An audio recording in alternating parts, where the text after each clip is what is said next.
Hey guys, what's up? It's me, PigBar25 here, and today I am bringing you part 4 of my top 100 Coaster Countdown Bonanza. This is going to be entries number 80 through 71. Before we start, I've introduced a new system to help things move along faster. It is called the Split Slide, or that's what I dubbed it.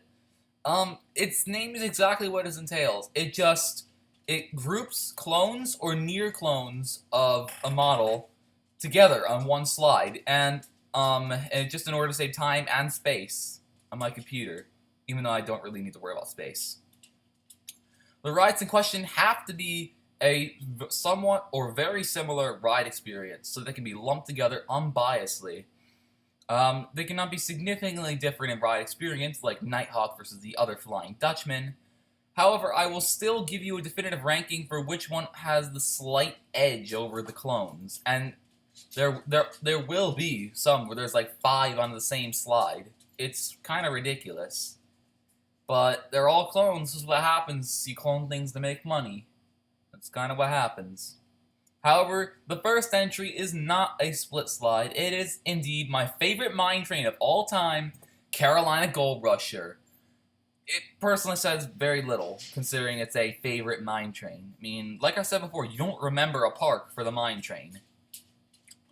It's smoother and has a little bit more of an exciting layout than other mine trains, with double helixes, drops, and tunnels. It still has some of those aero transitions, but it's still half decent. And about this point we reach, or at least River King Mine Train, we reach the point of mediocre coasters that I could probably tolerate. Ones that I would not mind riding every now and then out of the heck of it.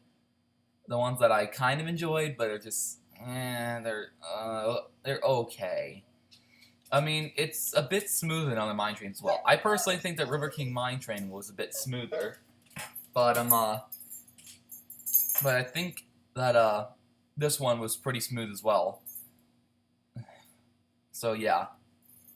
Let's move on. We will have our first split slide entry coming up. Numbers 79, 78, and 77, which goes to various Wild Mice coasters.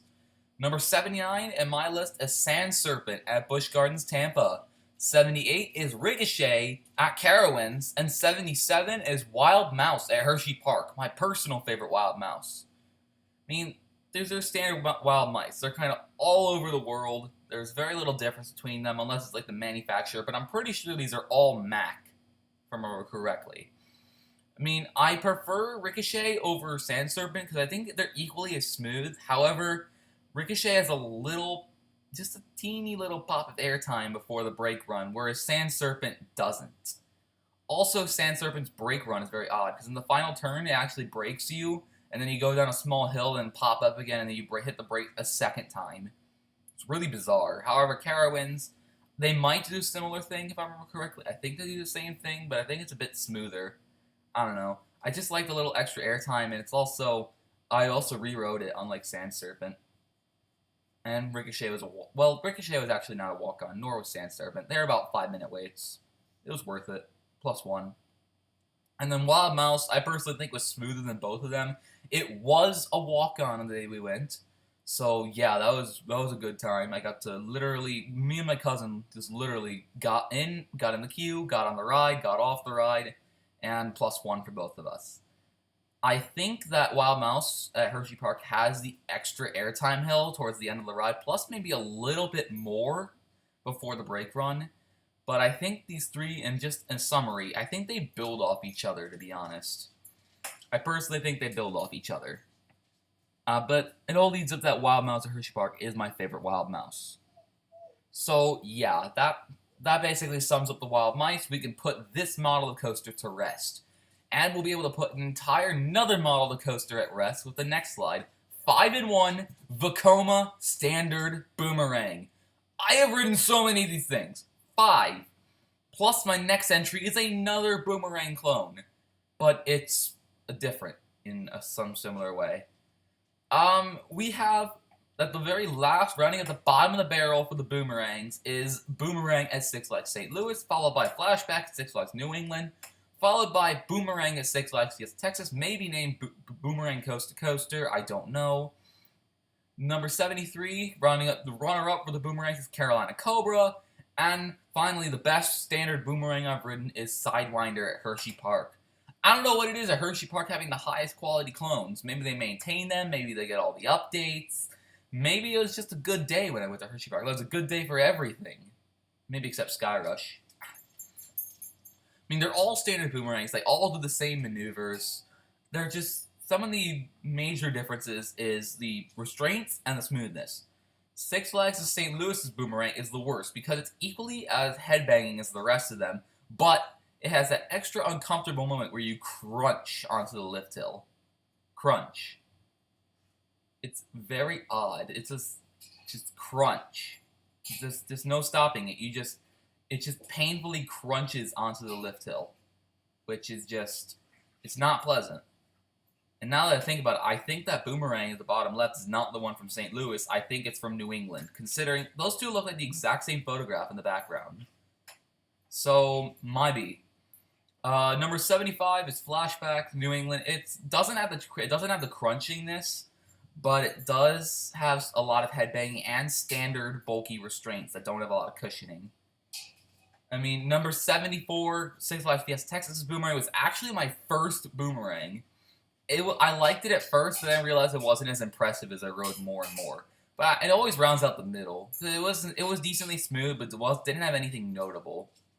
Carolina Cobra had the updated restraints, and a little note, this thing actually will be rethemed to Flying Cobras for the 2017 Carolina County Fair update. Go check out my new for 2017 Cedar Point or Cedar Fair video if you want to see my thoughts on them. There's a few surprises, as you should know. And then Sidewinder Hershey Park, I think combined the more modern restraints alongside some of the smoothest boomerang I've ridden. It wasn't glossy smooth, but I think it was the least jerkiest boomerang I had ridden. I just remember Sidewinder being good, and that's it. Also, it's conveniently located next to Stormrunner, whereas in Six Flags Fiesta Texas Boomerang, or not Fiesta Texas, St. Louis's Boomerang has, I think, Screaming Eagles close by. Which, I don't know, Six Flags St. Louis is already a mess of a layout anyway. Flashback's right by Wicked Cyclone, Pandemonium, it's right by those. And it's also not a big hike away from Goliath either. We could see Fiesta Texas, it's really at the front of the park, so I don't think there's anything too much. I don't really remember the layout. Carolina Cobra, Gold Rusher isn't too far of a walk-in, nor is Ricochet. I think the Gold Rush is the closest coaster from there. And then Sidewinder, Stormrunner is like 1 minute away. Not even. You just walk down a small alleyway and boom, Stormrunner, launch pad, boom. But yeah, these standard boomerangs are nothing special. They were actually going to be reserved for Part 5, but then I realized I'd rather ride some of the wooden coasters I have slated for, would have had slated for this part, than riding these things. So the boomerang ended up falling like 5, 8, like somewhere between 5 and 10 places each. Because they were all clumped together because they're so similar. So yeah, that's my boomerang thing. And then finally, rounding out the list is in Vertigo at Kings Island. It's another boomerang, but with an inverted layout. Due to the experience and the flip on the track, it is the best boomerang I've ridden. And that's not saying much. It does pretty much all the boomerang stuff that it should. And it hangs below the track instead of above, so it's definitely an interesting ride. I like the inverted thing. However, the only downside I can think about it is that it has very bulky restraints, like the bulkiest restraints that I've ever been on. Holy crap, I cannot even stick my head between them. And I have a big head, as you should know from my last video. I think the restraints are actually identical to the one that were on SLCs. So, yeah. I mean, minus points for that, for reminding me of Mind Eraser, which I should have clumped together, but I needed to justify something, I guess. I don't know. I think I should have just clumped them together, and I didn't know why I think of that in the first place. And that will wrap up my top 100 Coaster Countdown Bonanza, Part 4. And I know it's a quick video, it's because I was introducing the split slide. Literally 8 entries were split slide. Like 79 through 72 were all split slide between 2 different slides. At least you will not be hearing any more about boomerangs or wild mice. You will not hear anything about them. And I think there will be a group of 3 clones in Part 5. and there will be, I think, a group of 4 or 5 clones in Part 8, which they're not bad clones, they just have a bad rep for being cloned to oblivion. So yeah, I apologize for the quick video. I'll try and get something up. I have a new idea in the lab for what could be my next video, because it's going to relate to my home park, so it's going to be more of a miscellaneous video, some theories or whatever. But I got an idea, and it's sticking to me, considering that we might lose a few flat rides at Great America this year for Joker. We just aren't sure which ones yet. We know 3 are in trouble, but we don't know which ones yet. So yeah, hope you guys have enjoy the rest of your evening. Thank you all for watching. Feel free to be active on my channel, or be active in my comment section or videos.